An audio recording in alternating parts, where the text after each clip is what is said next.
हम वास्तव में दिव्यता कहाँ पा सकते हैं? दिव्यता केवल बाहरी स्थानों जैसे मंदिरों में नहीं पाई जाती, बल्कि यह हमारे अस्तित्व की गहराई में छिपी होती है और संपूर्ण सृष्टि के प्रत्येक कण कण में व्याप्त रहती है। बाहरी उपासना एक प्रारंभिक कदम हो सकता है, लेकिन वास्तव में ईश्वर को पाने की यात्रा भीतर की होती है, जहाँ हमें बाहरी रूपों से परे जाकर अपनी चेतना में दिव्यता को खोजना होता है। दिव्यता को खोजने की आंतरिक यात्रा का पहला कदम क्या है? इस यात्रा का पहला चरण मन को शांत करना है। जब मन पूर्ण रूप से शांत हो जाता है, तब भीतर से पहली अनुभूति दिव्यता की ओर इंगित करती है। यह कोई शब्दों में व्यक्त किया जाने वाला संवाद नहीं होता, बल्कि एक अनुभव होता है, एक हल्का स्पर्श, एक भूली हुई सी स्मृति जिसे पुनः जागरण हो गई हो, जो हमारे विचारों के कोलाहल से परे मौन में महसूस किया जा सकता है। मन की वह स्थिरता कैसे प्राप्त करें जिससे हम भीतर दिव्यता का अनुभव कर सकें? ध्यान से। ध्यान को मन की शांति प्राप्त करने का सबसे प्रभावशाली साधन मानते हैं, लेकिन ध्यान केवल आंखें बंद करने तक सीमित नहीं है, बल्कि यह मन को भीतर की ओर मोड़ने और उस मौन को सुनने की प्रक्रिया है जो हमारे भीतर सदा निवास करता है। सांस पर ध्यान केंद्रित करना, गहरी, धीमी और स्थिर सांसें लेना, मन की तरंगों को शांत करने और भीतर की गहराई में स्थित मौन को प्रकट करने का प्रमुख तरीका है।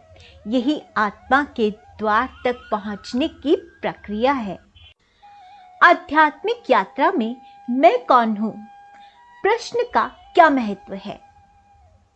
स्व अन्वेषण का अभ्यास, विशेष रूप से अकेले में मैं कौन हूं पूछना, इस बिंदु को इंगित करता है जहां वास्तविक रूप से दिव्यता की खोज आरंभ होती है। यह सरल प्रतीत होने वाला प्रश्न जब भीतर बार बार पूछा जाता है, तो अस्थायी पहचानों जैसे भूमिकाएं, व्यवसाय या शारीरिक विशेषताएं को धीरे धीरे हटाने में सहायता करता है। यह वास्तविक आत्मा के सार को उजागर करता है और एक शुद्ध अस्तित्व तथा मौन की स्थिति तक ले जाता है, जहां दिव्यता की पहली झलक प्राप्त की जा सकती है।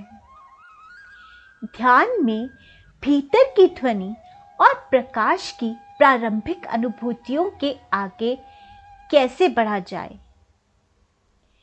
प्रारंभिक ब्रह्मांडीय तरंगों यानी आंतरिक ध्वनि और दिव्य प्रकाश का अनुभव करने के बाद भी यात्रा एक गहन स्थिरता और शून्यता की स्थिति तक पहुंचती है, जिसे दिव्य रिक्तता कहा जाता है।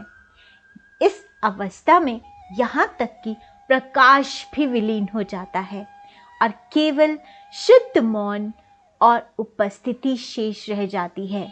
यह कोई रिक्तता नहीं होती, बल्कि एक ऐसी पूर्णता होती है जहाँ व्यक्ति और दिव्यता के बीच का भेद समाप्त होने लगता है। दिव्य संगीत का क्या अर्थ है और यह कैसे प्रकट होता है?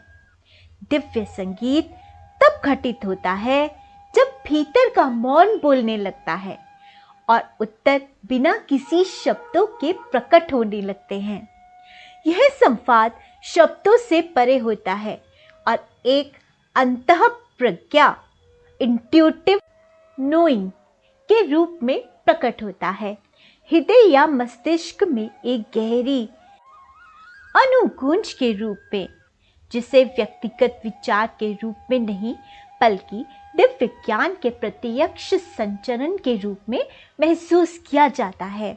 जैसे जैसे व्यक्ति मौन की भाषा को समझता है, दिव्यता एक मार्गदर्शक, एक साथी और अंततः स्वयं की वास्तविक पहचान के रूप में प्रकट होती है।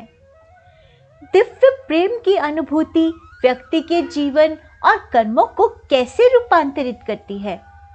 जब दिव्यता केवल विचार या भावना तक सीमित न रहकर भीतर से प्रभावित होने वाले सर्वव्यापी बिना शर्त प्रेम के रूप में अनुभव की जाती है, तो यह एक महत्वपूर्ण जागृति को दर्शाता है।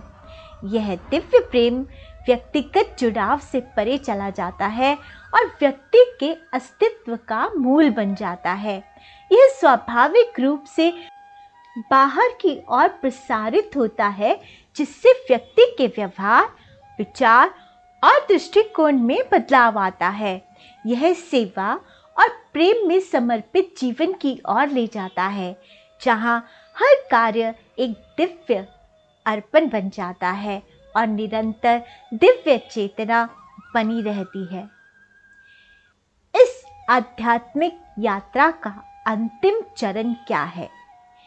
अंतिम चरण में कई सूक्ष्म अनुभूतियां घटित होती हैं, जो अंततः मैं हूँ के सत्य को प्रकट करती हैं, न कि सीमित अहंकार के रूप में, बल्कि दिव्यता के रूप में। यह अवस्था गहन मौन और रिक्तता, पवित्र शून्यता, ईश्वर से परे ईश्वर की ओर ले जाती है, जहां सभी द्वैत समाप्त हो जाते हैं और आत्मा अपने स्तोत्र में विलीन हो जाती है। यह यात्रा का निष्कर्ष इस बोध में निहित होता है कि व्यक्ति कभी भी दिव्यता से अलग नहीं था और इस अनुभूति से परम स्वतंत्रता और आनंद की प्राप्ति होती है। अर्थात आंतरिक दिव्यता को पहचानने से पहले बाहर की भव्यता में रजोगुणी वृत्ति का अहंकार हो सकता है, लेकिन अंदर की दिव्यता को पाने के बाद जो भव्यता हमें मिलती है, वो बिल्कुल शुद्ध सात्विक समर्पण कहलाती है। इस वीडियो में किए गए प्रश्न और उत्तर आंतरिक यात्रा के महत्व की शिक्षा देते हैं और व्यक्ति को उसकी वास्तविक पहचान तक पहुंचाने में सहायता करते हैं। क्या इस वीडियो से आपको आंतरिक यात्रा के महत्व को समझने में सहायता मिली? अवश्य कमेंट करें। मैं आपसे मिलती हूँ अगले ऐसे ही किसी बहुत ही दिव्य ज्ञान वाले वीडियो में। तब तक श्री राधे।